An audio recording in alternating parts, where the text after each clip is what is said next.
You know, very few civilizations out there hold our collective imagination quite like ancient Egypt, right? I mean, we immediately picture glittering gold, these massive towering pyramids, and godlike pharaohs who just ruled with unquestioned authority. But here's the thing, was their power truly absolute? Well, welcome to The Explainer. Today, we're going to use the lens of modern archaeology to decode the highly engineered and sometimes pretty ruthless power strategies of three iconic eras. And honestly, it completely rewrites our understanding of the pharaohs. Okay, so here's our roadmap for today. We'll start by unearthing Egypt's lost secrets. Then we dive into Tutankhamun's hidden gold, followed by the shrinking pyramid's mystery. After that, we'll look at Ramses the dynasty builder. And finally, we'll break down the anatomy of ancient power. Let's jump right into part one, unearthing Egypt's lost secrets, mud, sand, and technology.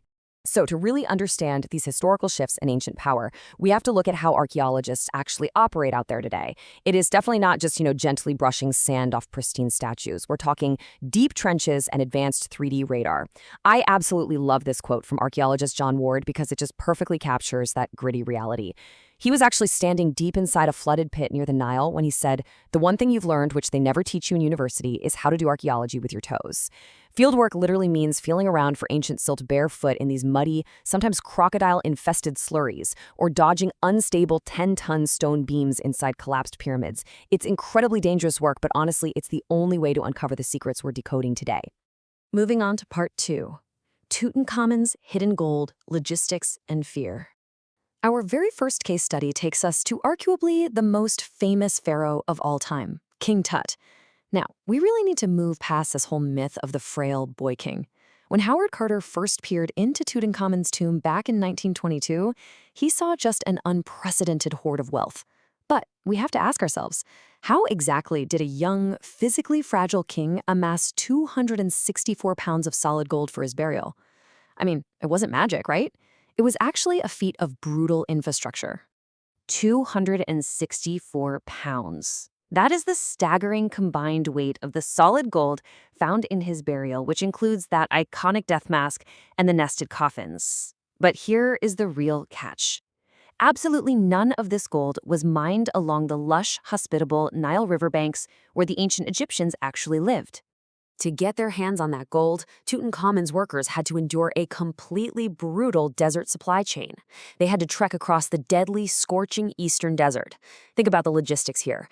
Ancient engineers literally had to dig wells 60 feet deep straight into the bedrock just to provide drinking water, creating this vital network of rest stops spaced exactly a day's walk apart. And recently, archaeologists at a remote desert fortress called Abad dug beneath the ruins and discovered New Kingdom pottery. This actually proved that this very site was a fortified safe haven used directly by Tutankhamun's own gold miners. But having wealth was really only half the equation for a pharaoh. He also needed fear and respect. Tutankhamun projected this terrifying strength by restoring the temple of Sobek down at Gebel el-Silsila. Now, this was a massive quarry site with a huge workforce. By restoring a temple dedicated to the crocodile god, complete with a dark, muddy pit where priests most likely fed live crocodiles, Tutankhamun heavily associated himself with dangerous, predatory power. He was basically showing his massive workforce that, yeah, despite his youth, he possessed the fearsome strength of a living god. He could protect them, or he could absolutely destroy them. All right, let's head into part three, the shrinking pyramid's mystery, a shift in power. So if pharaohs had the power to mobilize thousands of people to build these skyscraping megastructures, why in the world did they suddenly stop? The contrast is honestly jarring.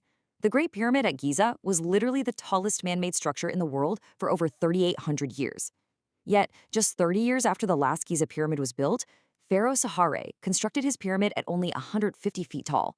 That's roughly a third of the height. And we know it wasn't just a monument. Archaeologists recently dug through the incredibly dangerous collapsed core of Sahare's pyramid and actually uncovered his polished basalt burial chamber, proving these much smaller structures were indeed intended to be royal resting places. And this brilliantly illustrates a major turning point in Egyptian history. You see, the pyramids didn't shrink because the Egyptians suddenly lost their engineering knowledge. That's a common misconception. They shrank because absolute wealth and power physically shifted away from the pharaoh. As the Egyptian state kept expanding its borders, the pharaoh had no choice but to rely on a growing army of elite officials and viziers to govern. And these top officials? Well, they began using their newfound wealth to build lavish, rectangular stone tombs for themselves, which are called mastabas, right next to the pharaoh's pyramids. Recently, excavators found a mastaba belonging to a lector priest, who was a highly educated nobleman. And what's just incredible here is that they uncovered massive storerooms or magazines inside his tomb. These officials were now wealthy enough to stockpile vast amounts of goods to secure their own luxurious eternity. Now keep in mind, that was a privilege once reserved strictly for the king. So the crucial takeaway here is that the shrinking size of the pyramids maps directly to the shrinking power of the pharaoh. The bureaucratic elite expanded their influence, their personal wealth, and their own burial ambitions to the point where they were practically rivaling the king. Ultimately, these officials became so incredibly powerful that the centralized Egyptian state actually collapsed under the weight of it, bringing the golden age of the pyramids to a definitive end. That brings us to part 4, Ramses the Dynasty Builder, Control and Cult. After the complete collapse of that centralized state, future pharaohs had to figure out entirely new ways to reclaim absolute dominance. Which brings us to Ramses II, or Ramses the Great. How did this guy manage to rule a vast empire for almost 70 years? Well, in the Valley of the Kings, he didn't just build a standard tomb for himself, he built the largest tomb ever found there. We're talking over 120 chambers and a massive 16-pillar hall. And the answer to why he needed this massive labyrinth actually lies in his completely unique political blueprint. Ramses utilized a strategy of just brilliant flesh and blood nepotism. He fathered over 100 children, including 52 sons. But he didn't just let them lounge around the palace living a life of leisure. No, he appointed them as top military generals to go out and fight alongside him. He placed them as high priests to control the religious cults. He literally saturated the highest levels of the government with his own bloodline. And to keep them all entirely loyal to him, he built that massive communal tomb we just mentioned, essentially promising them eternal glory, but only if they stayed by his side. And you know, this strategy was so unbelievably effective that it created a cult of personality that outlived him by centuries. Excavators working at Abydos, right near Ramses' temple, recently found a vaulted structure that was built during the Ptolemaic period. That is a full millennium after Ramses ruled. Inside, they found faint traces of burnt incense and a mass grave of over 1,200 mummified ram skulls. Think about that for a second.